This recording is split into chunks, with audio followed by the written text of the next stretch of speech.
पूर्णमदः पूर्णमिदं पूर्णात् पूर्णमुदच्यते पूर्णस्य पूर्णमादाय पूर्णमेवावशिष्यते। ओम शांति शांति शांति। जय Shri Krishna.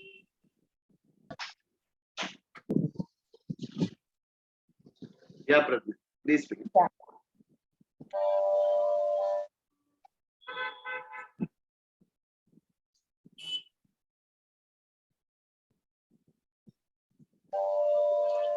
I will be singing a doha of Kabir. So,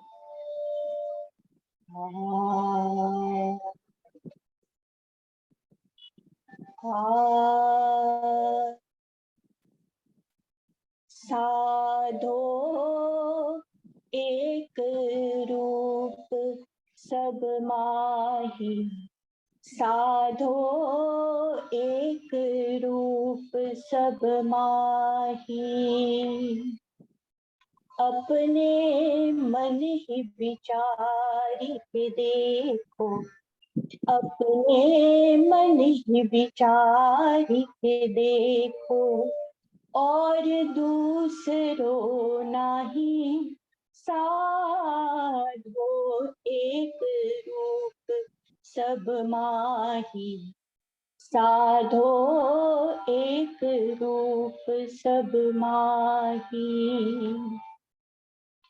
एकई तु चारु धीर पुनिये कई, एकई तु चारु धीर पुनिये कई, एकई तु चारु धीर पुनिये कई, विप्र शूद्र के माही, कभी नारी कभी नर होई बोले, कभी नारी कभी नर होई बोले, गैप पुरुष वह आही, साधो एक रूप सब माही, साधो एक रूप सब माही, आपे गुरु होय मंत्र देत है, शिष होय सबे सुनाही, जो जस गहे लहे तस मारग, जो जस गहे लहे तस मारग, जो जस गहे लहे तस मारग, तिनके सतगुरु आही, साधो एक रूप सब माही, साधो एक रूप सब माही, शब्द पुकार सत्य में भाषो, शब्द पुकार सत्य में भाषो, शब्द पुकार सत्य में भाषो, अंतर राखो नाही, कहे कबीर ज्ञान जेहि निर्मल, कहे कबीर ज्ञान जेहि निर्मल, कहे कबीर ज्ञान जेहि निर्मल, कहे कबीर ज्ञान जेहि निर्मल, बिरले ताहि लखाई, साधो एक रूप सब माही, साधो एक रूप सब माही, अपने मन ही विचारी के देखो, अपने मन ही विचारी के देखो, और दूसरों नहीं, साधो एक रूप सब माही, साधो एक रूप सब माही, साधो एक रूप सब माही।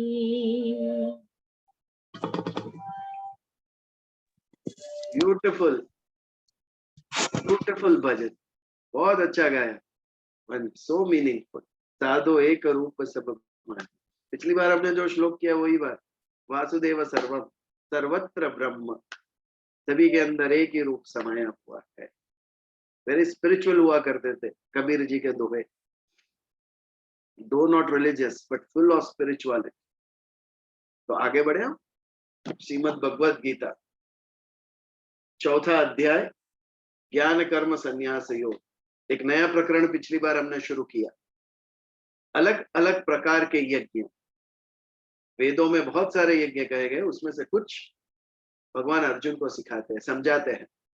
हमारा ही जो कल्पना है कि अग्नि है, समीर की लकड़ी है, उसमें सब तिल जौ ये सब घी की आहुति देते हैं, वही यज्ञ, वो तो है ही, बट वो कामना के लिए किया गया यज्ञ, सकाम यज्ञ, कुछ प्राप्त करने के लिए, देवताओं को रिझाने के लिए, देवताओं के आशीर्वाद प्राप्त करने के लिए किया हुआ यज्ञ।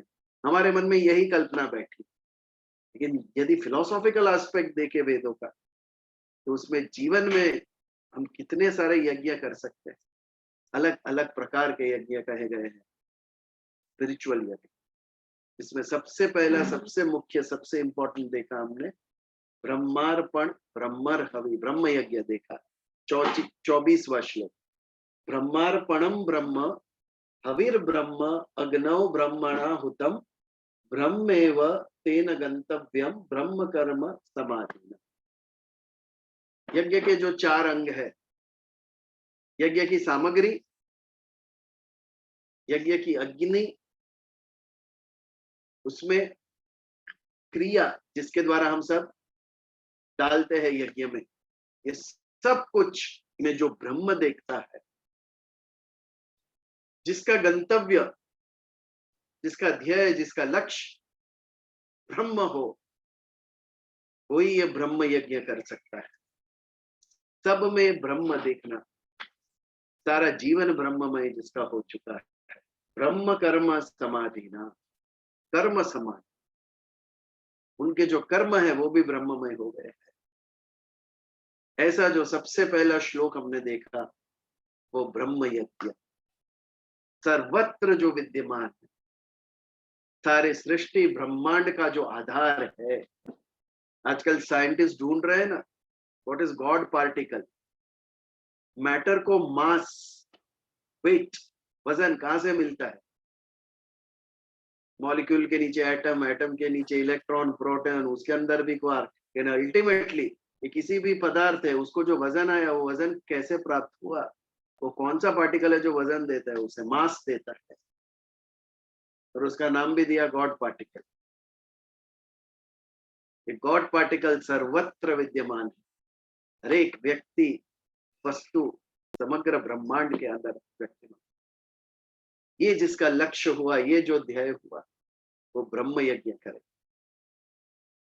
ब्रह्म के नीचे कौन आता है, ब्रह्म के बाद देवता। इसके बाद का श्लोक जो आज हम देखेंगे, 25वां श्लोक पढ़ते हैं हम, 25वां श्लोक, दैवम एवा परे यज्ञम योगिनः पर्युपासते ब्रह्माग्नौ अपरे यज्ञ यज्ञे नैवो उपजुह्यति। अपरे यानी अन्य, अलग। एक व्यक्ति है जिसकी ब्रह्म समाधि लग गई है, उसके लिए समग्र जीवन ब्रह्म यज्ञ है। उसके बाद अलग प्रकार का एक व्यक्ति, पहला जो हमने श्लोक देखा था वो सांख्य दर्शन का श्लोक था कि मैं और परब्रह्म अलग नहीं है, अद्वैतवाद। आत्मा परमात्मा का अंश है, वो दोनों अलग नहीं है, उसका ही एक अंश है। मैं और मेरा ईश्वर, हम लोग अलग है ही नहीं, हम एक ही है। ये अद्वैतवाद, शंकराचार्य जी ने जो प्रतिपादित किया वो। और अद्वैतवाद ये कौन स्वीकारता है? जो सांख्य दर्शन में मानता है, वो ज्ञान मार्गी होता है, ज्ञान योगी जो होता है। कि ज्ञान के द्वारा ही हमें वो अनुभूति करनी होती है कि मैं आत्मा हूं, मैं शरीर नहीं हूं, और मैं ये परम तत्व का अंश हूं। ज्ञान के द्वारा उसकी अनुभूति होती है। वो कोई और मुझे दिखा नहीं सकता है, कहीं बाहर से मैं उसे प्राप्त नहीं कर सकता, अपने अंदर डुबकी लगानी होती है, और तब जाके इसकी अनुभूति होती है हमें ज्ञान के द्वारा। ये मार्ग पे जो चलता है वो ज्ञानी, ज्ञान मार्गी, सांख्य दर्शन, और वो अद्वैतवाद में मानता है। उससे विपरीत जो आज का श्लोक है वो द्वैतवाद। द्वैत यानी मैं एक मनुष्य हूं, मैं एक जीव हूं, और मेरे देवता है, विष्णु भगवान ले लो, महादेव ले लो, कोई भी ले लो, ये मेरे भगवान है। मैं अलग हूं, भगवान अलग। ये जब विचारधारा स्थिर होती है मन में तो उसे द्वैतवाद कहते हैं। द्वैत यानी दो, मैं और भगवान हम दोनों अलग अलग है, दो है, द्वैत। हम दो नहीं है, ये कहता है अद्वैत। तो द्वैतवाद में सगुण साकार भक्ति, भगवान को हम एक स्वरूप देते हैं, और जैसे ही आकार आता है कि उसके गुण आता है। जब तक हम आत्मस्वरूप होते हैं तो कोई गुण नहीं है, निर्गुण निराकार। लेकिन जैसे ही आत्मा ने आकार लिया, शरीर व्यक्त हुआ, अपियर्ड, तो उसे व्यक्ति कहा। जो व्यक्त हुआ है वो व्यक्ति। कल तक अव्यक्त था आत्मस्वरूप, आज आत्मा ने शरीर धारण किया, व्यक्त हुआ, अपियर हुआ, व्यक्ति। और जैसे ही अपियर हुआ, जैसे ही एक मूर्त स्वरूप सामने आया कि उसके गुण है, गोरा, काला, मोटा, लंबा, पतला, सब गुण अलग अलग अलग आने लगे। ये सगुण साकार भक्ति, द्वैतवाद। तो पहला श्लोक जो था ब्रह्म यज्ञ, वो अद्वैतवाद का था। ब्रह्म दिखता है, मैं भी ब्रह्म और वो पर ब्रह्म अलग नहीं है। बट इसमें देव अलग है और भक्त अलग है, हम दोनों अलग अलग है। ये जिसकी मान्यता है, हिंदू धर्म ने सभी मान्यताओं का स्वीकार किया। ईश्वर तक पहुंचना हमारा लक्ष्य है, कोई भी मार्ग अपनाओ, द्वैत अद्वैत सगुण निर्गुण जैसे भी हो, भगवान कहते मेरे तक पहुंच। मई अर्पित मनोबुद्धि, बस तेरा मन और बुद्धि मुझे अर्पित कर दे। मई आवेश मनो ये मां, तेरे मन के अंदर मुझे निवेश कर दे, स्थिर कर दे, और तेरे जीवन का मार्ग बदल जाएगा, ये निश्चित है। तो मुझ तक पहुंच जाएगा ये किया तो। अब कौन सा भी मार्ग ले, द्वैत ले, अद्वैत ले, शुद्धाद्वैत, द्वैताद्वैत, अलग अलग अलग प्रकार के मार्ग है। तुझे जो अच्छा लगे वो ले, तेरी क्षमता के मुताबिक, तेरी रुचि के मुताबिक। तुझे जो आसान लग रहा है, तुझे जो इजी लग रहा है वो मार्ग ले, लेकिन मेरे तक पहुंच, ये सबसे इंपॉर्टेंट है। तो इसके लिए हिंदू धर्म ने सभी मान्यता, सभी पंथ, सभी विचार, सभी दर्शन का स्वीकार किया। जो भी वेदों को मानता है वो हिंदू। वेदों में जिसको श्रद्धा असति, असति यानी होना, वो आस्तिक। श्रद्धा न असति, वो नास्तिक। हमारा ब्रह्म है कि नास्तिक वो है जो ईश्वर को नहीं मानता है। सांख्य दर्शन ईश्वर को मानता नहीं है, फिर भी it's a part of Hindu philosophy. जो वेदों को माने वो हिंदू, वो आस्तिक। जो वेदों को न माने वो नास्तिक। ईश्वर को माने या ना माने सेकेंडरी, वेदों को मानना पहले, तो तू आस्तिक। तो दैवम एवा परे यज्ञ, अपरे यानी अन्य, कुछ अन्य लोग हैं जो दैव यज्ञ करते हैं। योगिनः पर्युपासते, जो योगी लोग हैं देव यज्ञ करते हैं, उसका अनुष्ठान करते हैं, उसका अनुसरण करते हैं। नाउ हु इज देव? हम कई बार देवता, देव ये सब कितना कैजुअली बोल जाते हैं। तो ब्रह्म में और देवता में क्या अंतर है? देव यानी क्या? आपकी क्या मान्यता है, मैं सुनना चाहूंगा। Would anybody like to share? देव कौन? देवता लोग कितना कैजुअली हम बोलते हैं। हमारी पौराणिक कथा भरी पड़ी है देवताओं से। हु इज देव? यदि देव यज्ञ हम कर रहे हैं तो ये जानना है, सोचना है। देव और भगवान, भगवान राम, भगवान कृष्ण, भगवान विष्णु। आगे एक बार हमने व्याख्या की थी भगवान, तो पहले भगवान क्या है ये समझते। वान यानी होना, बुद्धिवान भव, भव यानी होना, आपको बुद्धि प्राप्त हो। जिसको बुद्धि प्राप्त हुई वो बुद्धिवान, आयुष्यवान। जिसको आयुष्य प्राप्त हुआ वो आयुष्यवान।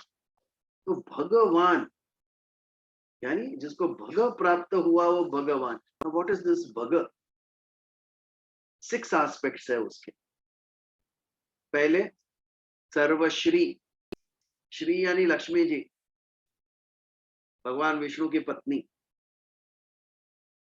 सर्व यानी नॉट लिटरली, ये सारे संसार की संपत्ति उसको प्राप्त, सारे संसार की लक्ष्मी नहीं, लेकिन ऐसे विश्व में महान से महान धनाढ़ियों में उसकी तुलना होती हो, या सबसे धनाढ़, सबसे ज्यादा संपत्ति जिसके पास हो वो सर्वश्री। जिसके पास फुल ऑफ वेल्थ है, is full of wealth, riches, वो भगवान। सर्वश्री के बाद सर्व कीर्ति, कीर्ति यानी फ्रेम। बहुत सारे ऐसे धनी व्यक्ति होंगे जिसे कोई भी नहीं जानता है विश्व के, बट ये ऐसा व्यक्ति जिसको सारा विश्व जानता है, सारे विश्व में जिसकी कीर्ति प्रस्थापित हो, ऐसा व्यक्ति। सर्वश्री सर्व कीर्ति। तीसरा सर्व कांति, कांति यानी ऑरा, तेज, ब्यूटीफुल, हैंडसम। जो सबसे हैंडसम हो, सबसे तेजस्वी हो। तेजस्वी किसे कहेंगे? सूर्य तेजस्वी है या चंद्र तेजस्वी? दो में तेजस्वी कौन? तेजस्वी शब्द तेज के ऊपर से आया। सूर्य भी प्रकाश देता है हमें अंधेरे में, सूर्य भी देता है और चंद्र भी प्रकाश देता है। लेकिन तेजस्वी चंद्र को नहीं कहा जाता, सूर्य को कहा जाता है। कि चंद्र का जो प्रकाश है वो सूर्य से उधार लिया हुआ प्रकाश है, जबकि सूर्य स्वयं प्रकाशित है। जो स्वयं प्रकाशित हो वो तेजस्वी। जो अन्य के ऊपर निर्भर हो वो तेजस्वी नहीं है। जो आत्मनिर्भर हो वो तेजस्वी, not dependent on anybody else, उसे तेजस्वी कहते हैं। तो सर्व कांति, सबसे तेजस्वी है वो। सर्वश्री, सर्व कीर्ति, सर्व कांति, सर्वशक्ति, one of the most powerful. शक्ति प्रचुर मात्रा में जिसके पास हो वो। 4 के साथ 5वां सर्व ज्ञान, सबसे ज्ञानी व्यक्ति जिसके पास श्री है, लक्ष्मी है, कीर्ति है, फेम है, कांति है, स्वरूप है, तेज है, शक्ति है, सर्व ज्ञान, सर्वज्ञानी। उसके जितना ज्ञानी कोई नहीं है। इसको एक श्रेष्ठ ज्ञानियों में जिसकी तुलना होती है वो। और ये 5 क्वालिटी होने के बाद सबसे इंपॉर्टेंट सर्वत्यागी। सबसे बड़ी बात, इतना कुछ होने के बाद भी जो त्यागी है, जिसको आसक्ति नहीं है किसी भी चीज के साथ। हमारे पास ये 5 चीज आ जाए तो हम उड़ने लगे हवा में। ये सब कुछ होने के बावजूद जो श्रेष्ठ त्यागी है वो भगवान। ये 6 भग है, ये जिसके अंदर आ जाए वो भगवान। अब सोच के बताओ ये 6 आएगा क्या? कोई एक व्यक्ति है जिसके अंदर आएगा ये 6 क्वालिटी? बहुत कम।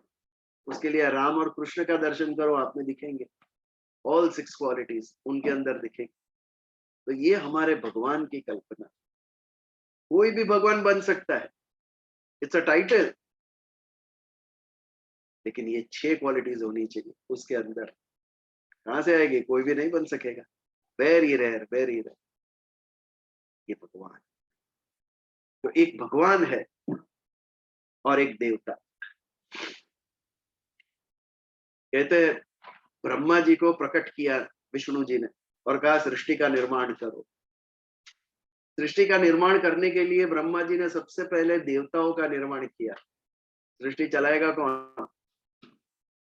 सूर्य का निर्माण किया, पृथ्वी का निर्माण किया, अग्नि का निर्माण किया, वायु का निर्माण किया, वरुण वर्षा का जल का निर्माण किया उन्होंने। और ये सब देवता की कक्षा में रखे गए।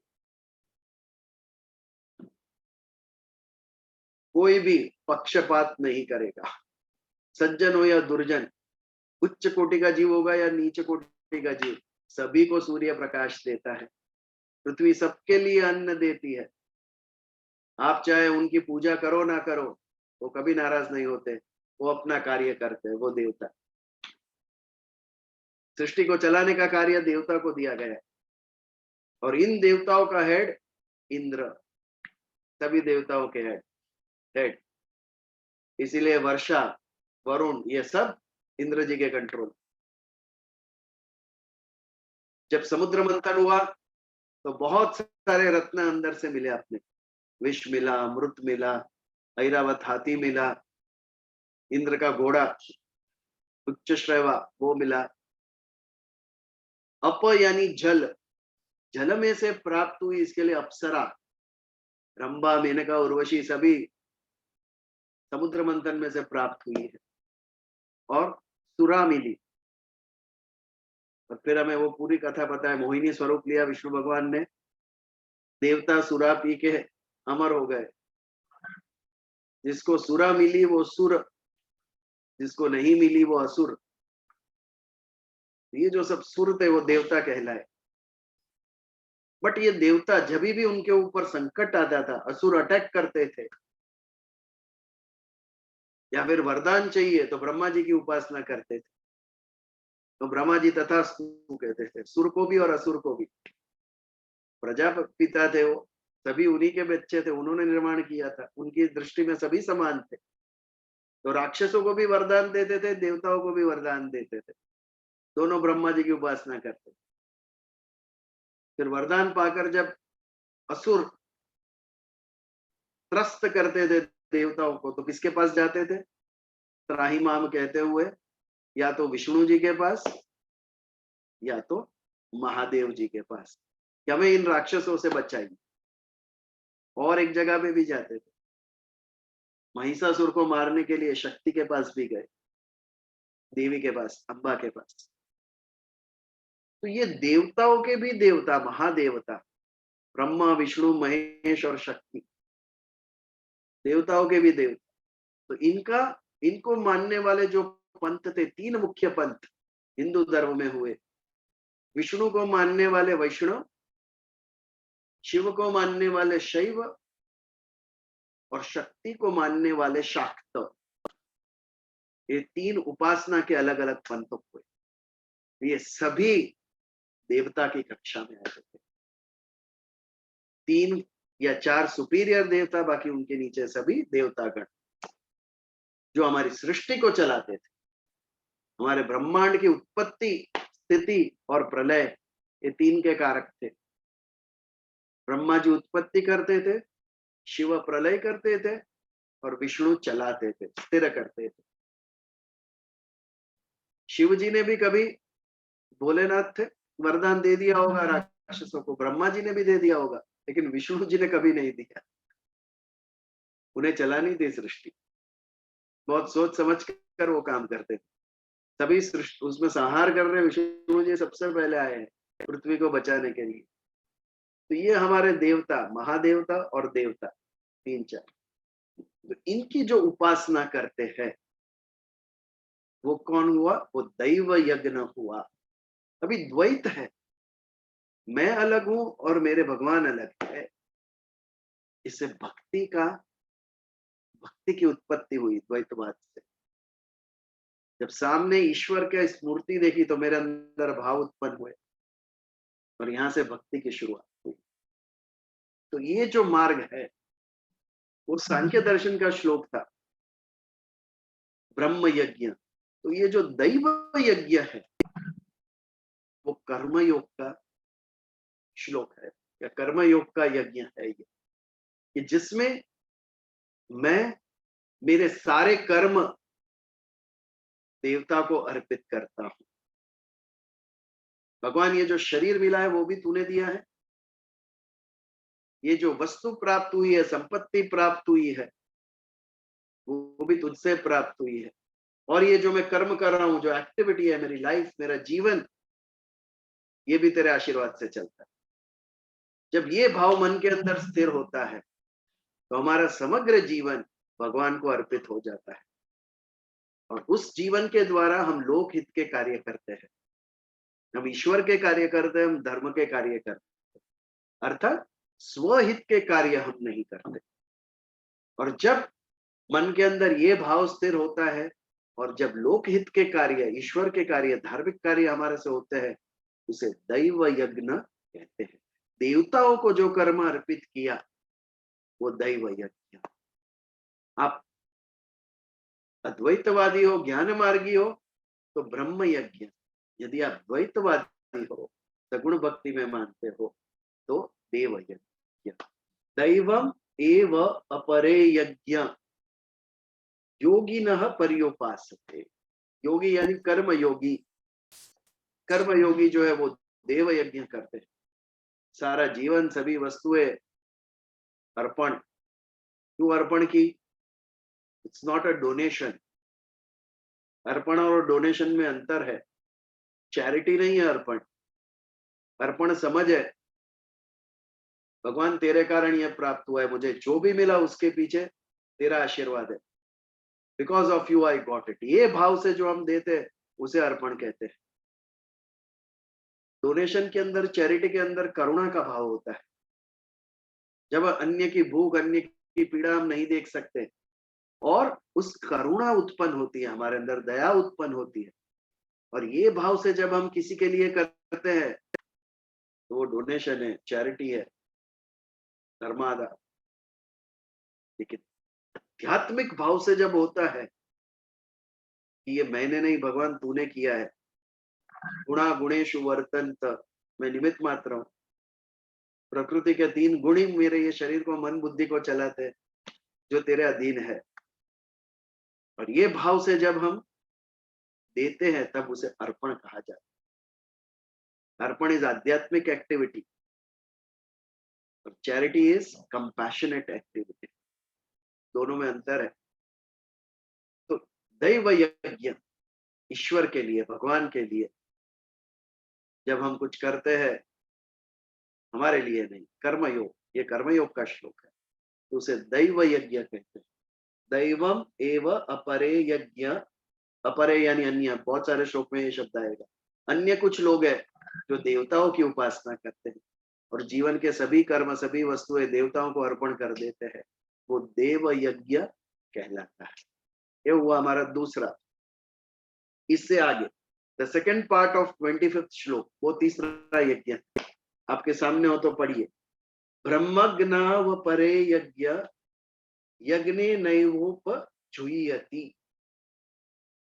जुह्यति यानी उसमें डालना, हवन में आहुति देना, वो जुह्यति है। तीसरा प्रकार का यज्ञ ब्रह्माग्नि, ब्रह्माग्नौ अपरे यज्ञ। व्हाट इज ब्रह्माग्नि? ब्रह्म स्वरूप अग्नि, अग्नि को ब्रह्म का स्वरूप दिया गया। सूर्य के अंदर क्या है? सूर्य प्रकाश क्यों देता है? क्योंकि उसके अंदर अग्नि जल रही है, थर्मोन्यूक्लियर रिएक्शन अंदर चालू है कंटिन्यूसली, जो इतनी अग्नि उत्पन्न कर रहा है कि वो अग्नि हमें यहां तक गर्मी, ऊर्जा, प्रकाश ये सब दे रही है।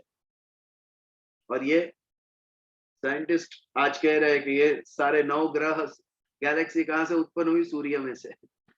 बिग बैंग हुआ और उसमें से ये निर्माण हुआ। तो ये बिग बैंग किसमें हुआ? सूर्य में हुआ। इसीलिए सूर्य को हिरण्यगर्भ भी कहते हैं। गर्भ के अंदर से जीव उत्पन्न होता है, सूर्य के अंदर से सृष्टि उत्पन्न हुई, इसके लिए उसे गर्भ कहा गया। और हिरण्य यानी golden, it's name of colour. हिरण्य ये रंग का नाम है, पीला रंग, उसे हिरण्य कहते हैं। पीले रंग का होता है, इसके लिए डियर को हिरण कहा गया है। हिरण्य गर्भ सूर्य,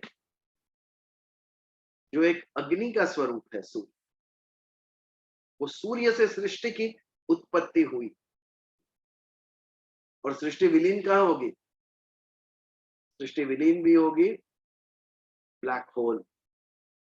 ब्लैक होल तक साइंटिस्ट पहुंच गए कि जब एक सुपर नोवा होकर स्टार बस्ट होता है तो उसका मास इतना बढ़ जाता है, ग्रेविटी इतनी उत्पन्न होती है, गुरुत्वाकर्षण, कि उसके इर्द गिर्द जितने भी पदार्थ होते हैं सभी निगल जाता है। वो सूर्य से उत्पन्न हुआ ऊर्जा अग्नि से उत्पन्न हुई और अग्नि में ही सृष्टि समा जाएगी।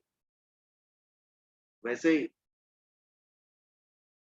अग्नि से सारा ब्रह्मांड उत्पन्न हुआ है और अग्नि में ही विलीन हो जाए। आगे भगवान विराट स्वरूप दिखाएंगे कुरुक्षेत्र के मैदान पे अर्जुन में। अर्जुन देखकर भयभीत हो जाएगा। विकराल स्वरूप भगवान, भगवान के मुख से अग्नि आ रही है और उसमें से जीव आ रहे हैं और जीव जा रहे हैं उसमें। अर्थात अग्नि से सृष्टि निर्माण हुई और अग्नि में ही विलीन होगी। भगवान के मुखाग्नि से जो जीव उत्पन्न होते हैं उसी में आके विलीन हो रहे हैं, भगवान निगल रहे हैं सारी सृष्टि को।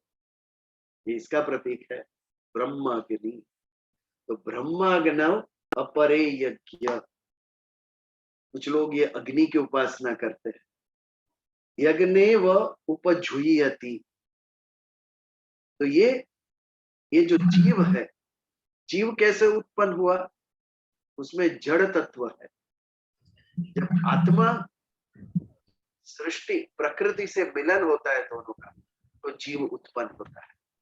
यानी जीव के अंदर आत्म तत्व भी होता है और सृष्टि का जड़ प्रकृति का तत्व भी होता है, तब उसे जीव कहा जाता है। आत्मा जब शरीर धारण करता है तो गर्भ के अंदर ही प्रकृति से एक रूप हो जाता है और जीव उत्पन्न होता है उसके अंदर। तो ये जो जीव का जड़ तत्व है, सांसारिक तत्व, इसका जब हम त्याग करें तब हमें ब्रह्म निर्माण प्राप्त होता है। तब अब पर ब्रह्म में विलीन हो सकते हैं। तो ये जड़ तत्व का ब्रह्म अग्नि में आहुति देना, ये यज्ञ की बात है। अपने जड़ तत्व से अलग होना और वो जड़ तत्व की आहुति, जुह्यति यानी आहुति देना। जुह्यति शब्द भी आगे आएगा अनेक श्लोक में। ये ब्रह्म अग्नि, जहां से सृष्टि का निर्माण हुआ और सृष्टि जिस अग्नि में विलीन होगी, उस अग्नि में हमारे जड़ तत्व को, जड़ एस्पेक्ट को आहुति दे देना और मुक्ति प्राप्त करना। ये सभी यज्ञों का हेतु क्या है? ये सभी यज्ञों का हेतु अल्टीमेटली मोक्ष है। भगवान को भी कर्म योग के द्वारा, देव को जब सब कुछ अर्पण करते गए तो हम निष्काम होते गए, निष्काम होते गए तो सभी कर्मों के बंधन टूटते गए और अल्टीमेटली मोक्ष प्राप्त हुआ। वैसे यहाँ पर भी जड़ तत्व की अग्नि के अंदर आहुति देना, जीव के अंदर जो जड़ पार्ट है उसकी आहुति देना, और फिर रह जाएगा सिर्फ चैतन्य तत्व। ये चैतन्य तत्व की अनुभूति हमें मोक्ष दिलाएगी। ये सभी यज्ञ जितने भी अभी के आगे के श्लोक में आएंगे, कुछ 10-12 यज्ञ है, सभी का ध्येय तो एक ही अंतिम है। गंतव्य क्या है? ब्रह्म निर्वाण, ब्रह्म को प्राप्त करना, मुक्त होना, मोक्ष प्राप्त करना, सभी का यही हेतु है। तो दैवम एवा परे यज्ञ योगिनः पर्युपासते। कुछ योगी ऐसे हैं जो देवताओं की उपासना करते हैं और समग्र जीवन अपना सभी कुछ देवताओं को अर्पण कर देते हैं, ये दैव यज्ञ। कुछ है जो अग्नि की, ब्रह्माग्नि की उपासना करते हैं, अग्नि को ब्रह्म स्वरूप देखते हैं, उसी में उत्पत्ति और विलय देखते हैं और अपने जो जीव का जो जड़ तत्व है उसे उस ब्रह्माग्नि में समर्पित कर देते हैं, आहुति देते हैं उसकी। और आहुति देने के बाद जो चैतन्य तत्व रह जाता है, स्व तत्व रह जाता है, उसके द्वारा मोक्ष की प्राप्ति करते हैं। तो ये था हमारा 25वां श्लोक। इसके ऊपर यदि कोई विचार या प्रश्न हो तो 2 मिनट ले सकते हैं। एनीबॉडी? आई थिंक थोड़ा हैवी है ये श्लोक, यज्ञ के श्लोक।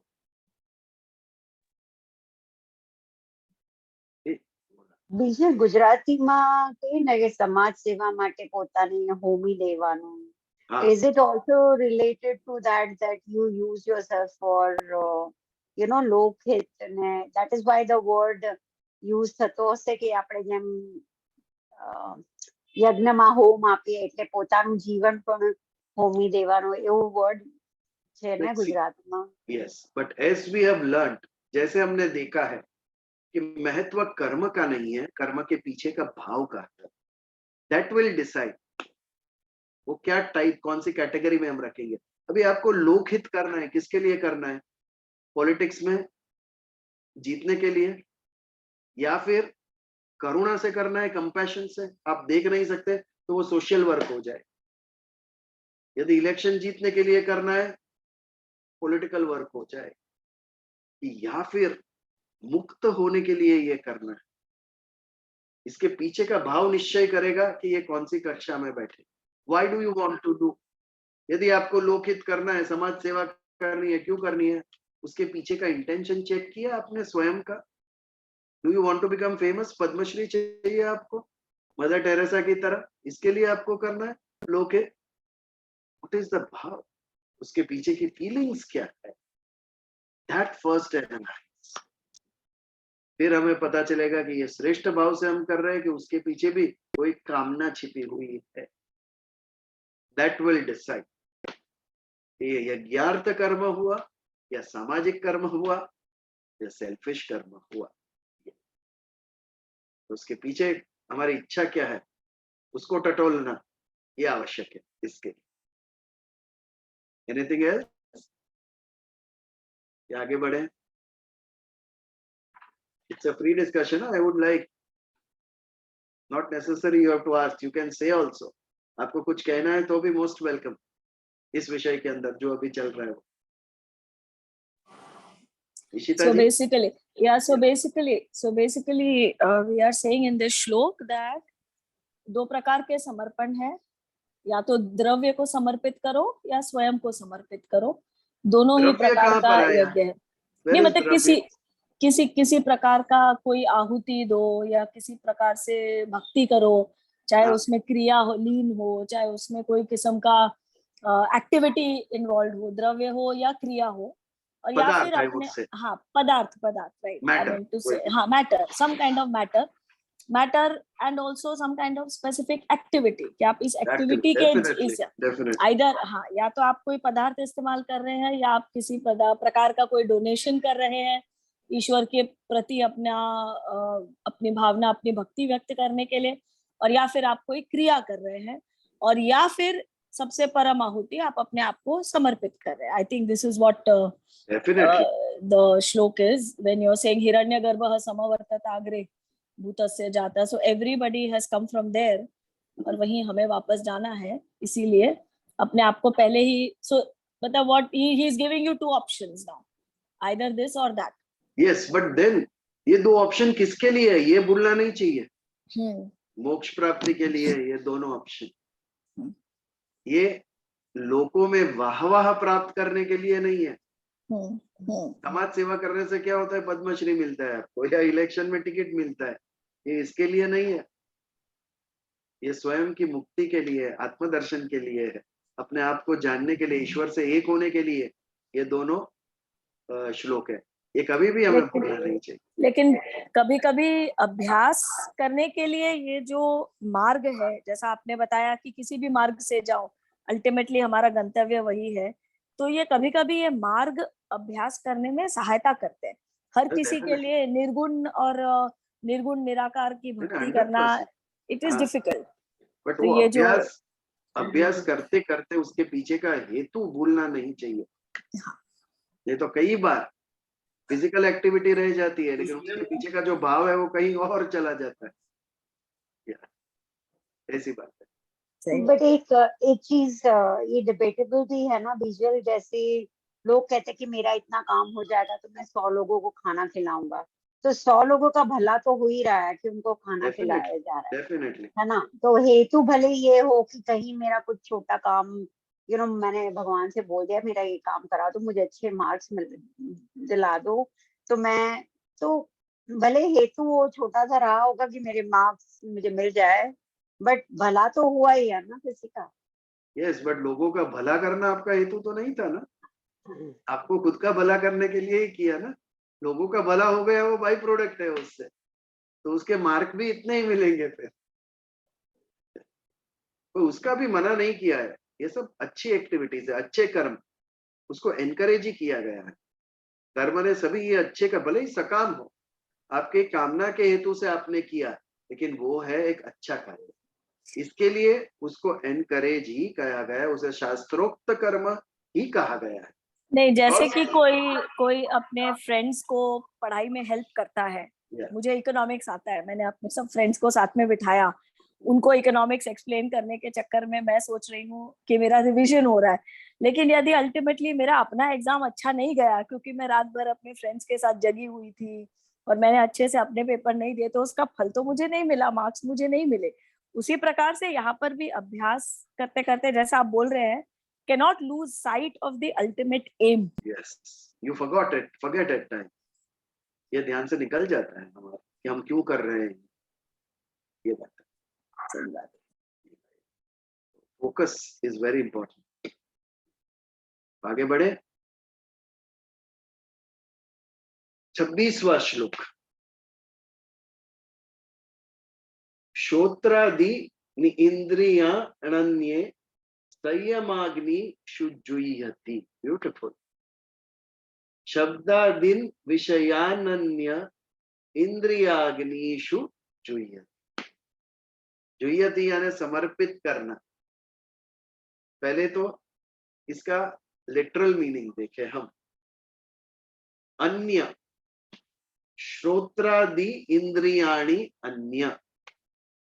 श्रोत्र यानी सुनना, हमारी 5 ज्ञानेंद्रिय है। सुनने की ज्ञानेंद्रिय के साथ सभी अन्य ज्ञानेंद्रिय जो हमारी है, संयमाग्निषु जुह्यति। जुह्यति यानी आहुति देना।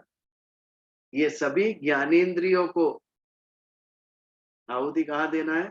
संयम के अंदर। कितनी सुंदर बात है। इंद्रियों को क्या करना चाहिए? इंद्रियों को संयम में रखना चाहिए। इंद्रियों की असर कहाँ होती है? हमारे मन के अंदर। इंद्रिय मन के अंदर कामनाएं उत्पन्न करती है और ये कामना हमसे कर्म करवाती है। ऑफ कोर्स उसके बीच में बुद्धि तत्व आ जाता है। कामना जितनी उत्पन्न होती है, यदि हमारी बुद्धि स्ट्रांग है तो निर्णय लेगी, ये कामना को योग्य है उसे पूर्ण करो, संकल्प। और ये अयोग्य कामना है उसे नहीं करना है, विकल्प। ये संकल्प विकल्प का कार्य बुद्धि करती। जो करने योग्य जो कर्म है उसे करना, ये संकल्प बुद्धि। और आउटराइट जिसे हटा देना कि अयोग्य है नहीं करना है, वो विकल्प बुद्धि। हम विकल्प यानी ऑल्टरनेट समझते हैं, रॉन्ग। वो डाइल्यूट हो गया उसका मीनिंग हिंदी में आते आते, अन्य भाषाओं में। संस्कृत में विकल्प यानी जो बुद्धि के द्वारा हम वो निकाल देते हैं कि ये नहीं करना है क्योंकि अयोग्य है, उसे विकल्प बुद्धि कहते हैं। इंद्रियों को संयम की अग्नि में कंट्रोल करना, रादर संयम में इंद्रियों को समर्पित कर देना, अर्पित कर देना। ये श्रोत्रादि इंद्रियाण अन्य संयमाग्निषु जुह्यति। संयम की अग्नि में उसकी आहुति देना। तो दूसरा, शब्दादीन विषयानन्य। शब्द ये विषय है। किसका विषय है? श्रोत्रादि, कर्ण का विषय है। कान को क्या आकर्षित करता है? कान को शब्द आकर्षित करता है। यदि कोई बहरा है, उसके सामने कोई कुछ बोल रहा है, वो देख रहा है, लेकिन उससे कोई इंटरेस्ट नहीं पड़ेगा क्योंकि सुनाई नहीं दे रहा है। शब्द ये कर्ण का विषय है। तो ऐसे 5 इंद्रिय के 5 विषय। शब्दादि विषयानन्य, जो अन्य विषय है शब्द के साथ, शब्द रूप रस गंध स्पर्श, सभी विषयों जैसे इंद्रिय को संयम की अग्नि में आहुति दी, वैसे ही विषयों की आहुति इंद्रिय के अंदर दे दो। शब्दादीन विषयानन्य इंद्रियाग्निषु जुह्यत। वहां संयम रूपी अग्नि के अंदर इंद्रियों की आहुति देनी है और इंद्रिय रूपी यज्ञ के अंदर विषयों की आहुति देनी। ये है हमारा 26वां श्लोक। बट आज 10:30 बज गए, इसके लिए हम उसमें चर्चा नहीं करेंगे, विस्तार से नहीं समझेंगे, वो अगले मंगलवार, क्योंकि समय लगेगा उसके अंदर। तो आज हम यहाँ पर ही आज के प्रवचन का समापन करते हैं। श्लोक नंबर 25 के ऊपर 26वें श्लोक को हम अगले मंगलवार शुरुआत करेंगे उसकी। कुछ कहना है किसी को, प्रश्न कुछ या प्रार्थना करें? If anybody wants to share anything, ठीक है। ओम द्यौ शांति अंतरिक्ष शांति पृथ्वी शांति आपः शांति औषधय शांति वनस्पतये शांति सर्वदेवा शांति ब्रह्म शांति सर्वः शांति शांतिरेव शांति साम शांतिरधिरोम शांति शांति शांति। जय श्री कृष्ण। जय श्री कृष्ण विजय भाई।